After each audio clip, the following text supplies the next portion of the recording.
gonna put the story somewhere in the West. So of course, Vegas. I mean, what is more iconic when you think of crazy things that you could do in the West?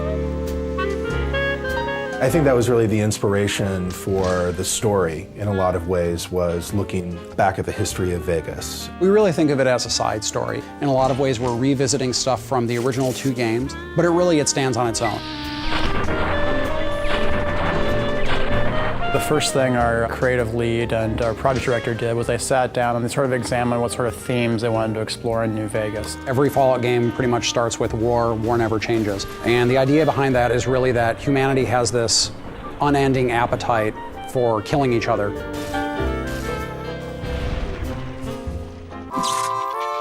Fallout New Vegas is a post-apocalyptic role-playing game. It's set a couple of hundred years after a cataclysmic nuclear war between the US and China, and it takes place at a time when the city of New Vegas is actually being rebuilt. Fallout 3 starts with you being born, and you're a baby, and you go through your young adulthood until you leave the vault.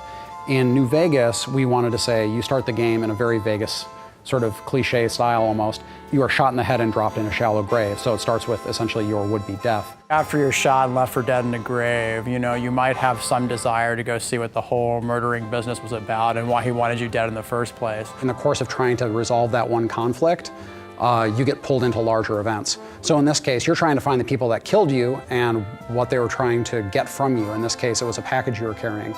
So, of course, as you go around, you find out that what you were carrying is centrally tied into this major conflict in the area between New California Republic and Caesar's Legion and Mr. House, who's the guy that sort of runs the strip in New Vegas. Player freedom is very important in the Fallout series, and when we allow the player to basically have a choice in what they do and how they do it, by leaving the plot open in a way that basically they're just learning what's going on in the world, it gives them a lot more freedom in how they want to learn that information. The environment is genuinely reacting to what you do as the player. You have a pretty extraordinary amount of control over the outcome of the game.